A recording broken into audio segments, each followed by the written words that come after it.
Hey guys, I'm going to show you how to check login activity on Google. So to start, open Google and sign in to your account. Next, click your profile in the top right corner. Then go to manage your Google account.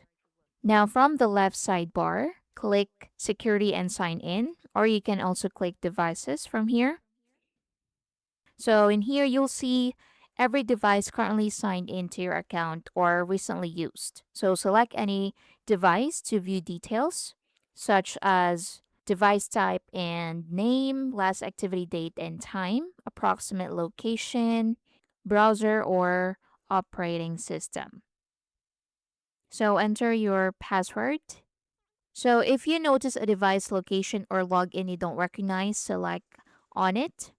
So select that device and click sign out to remove access immediately. So after signing out of an unfamiliar device, you can change your Google account password.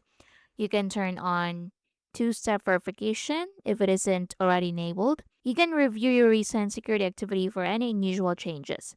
And that's basically it. Thank you for watching.